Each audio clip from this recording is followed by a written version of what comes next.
everybody, Dan Ullman, Mike Beer, the DRF race of the day, Sunday, January the 29th, race number 2 at Santa Anita. It's the grade 2 San Vicente. There's a field of 5. 4 Bob Bafferts are in here. It's obviously a race for 3-year-olds, 7/8 of a mile, Mike, and I guess if it holds true, the old handicapping angle in Southern California, the other Baffert, well, the other Baffert is the 5 Gilmore. He's 6-1 for Mike Smith, coming off a 4-length maiden win.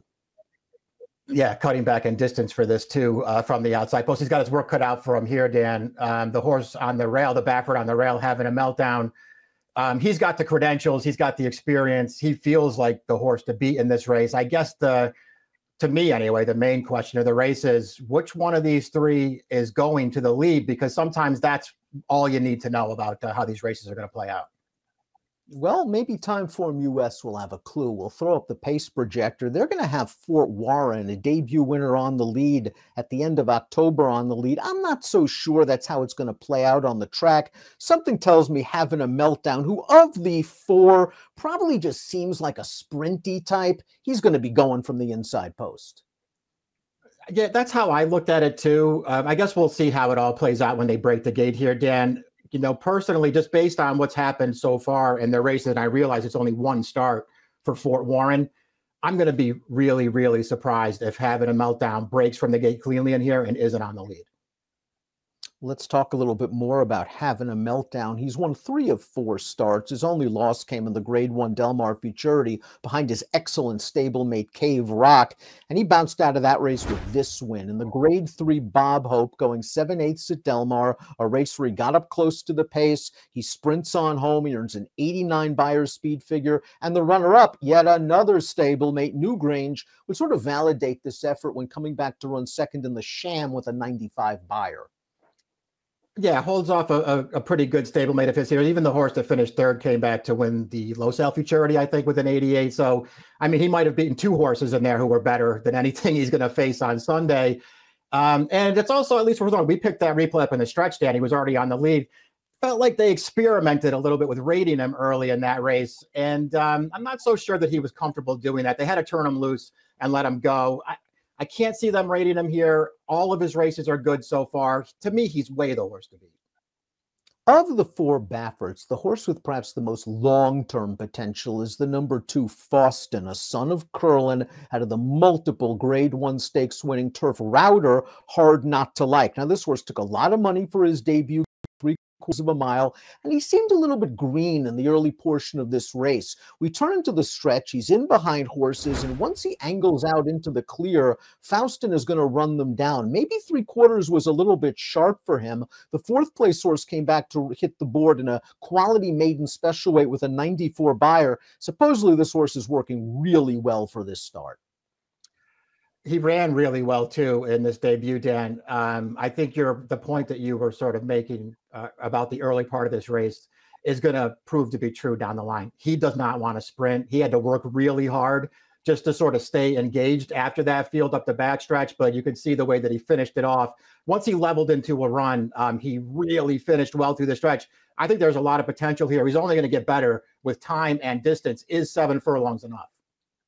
Fort Warren, the number 3, is another son of Curlin, but taking a look at him, he's built like a sprinty type, like a little tank. Let's watch this 6.5 furlong race at Santa Anita where he broke from the rail. He took pace heat all the way around the track, Mike. He's eventually going to shrug off this horse directly to his outside. Then he's got another horse, a next out winner, coming to him, and he'll hold that one off not only to the wire, but all the way through the gallop out.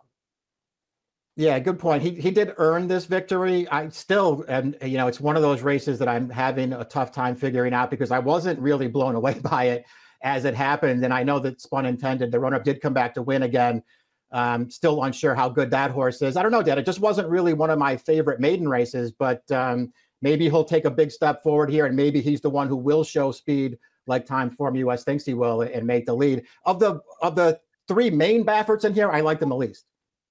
Man Child was already well beaten by Having a Meltdown last year, but that was only his 2nd lifetime start, and he showed some speed in that race, going 5/8 of a mile at Del Mar. He's coming off of an effort at Turf Paradise where he was beaten as the favorite, and I just didn't really see an excuse right here, Mike. We turn into the stretch. It looks like he's got the momentum, and he just can't seal the deal. Yeah, it's not a good loss here at a very short price. And obviously, when you look at him on paper, he's just way too slow coming in here. I mean, listen, I guess they can't go with these races with only 4, and Baffert's not going to fill them all, Dan. You got to get some other guys to run. Hanson's going to run here. The source is in very, very tough. The slowest on the Beyer scale right now of the Baffert train runners is the 5 Gilmore. He's won around 2 turns. Let's watch that race at Los Alamitos, his second lifetime start. He is a son of Twirling Candy, and we see him on the outside. He made a move into contention on the backstretch. He goes on with it to win. He needs to improve a little bit, but who's to say he can't? It's only his 3rd lifetime start, and it'll be the best price of the Baffert train runners. Yeah, well, cutting back in distance too. Maybe that helps his kick a little bit. He's a little grindy here, getting the job done. Dan, there's not that much happening behind him. He's run okay in both of his starts so far. I feel like when just from looking at him and taking him apart a little bit on paper, he's not as good as any of the 3 stablemates of his to his inside, but maybe he'll improve on the cutback. Before we get to our top selections for the San Vicente, please click the subscribe button on the Daily Racing Form YouTube channel for the latest DRF videos. Top pick time for the Grade 2 San Vicente. Which Baffert are you going to take? You're going to go with the accomplished one. Having a meltdown from the inside figures to show speed, and 7 has been no problem thus far. I think you made a good point when you were talking about him, Dan. He just looks like a sprinter down the line. These are going to be his kinds of races, I think. And I think he's fast. To me, he's supposed to make the lead in this race. I think the 2 Foston's very dangerous. I think there's a lot of upside there. But this is like the perfect kind of race for the 1, I think. Curious to see if Fort Warren can take a little bit of a step forward. He did earn a good figure in his debut. He did take pressure, and now he draws outside the other speed. Johnny Velasquez figures to have him in close proximity to the leader. We'll see if he's good enough. This is a big step up in class. 3125 for me, 1235 for Mike. It's the Grade 2 San Vicente, otherwise known as the Baffert Invitational, on Sunday at Santa Anita. Good luck.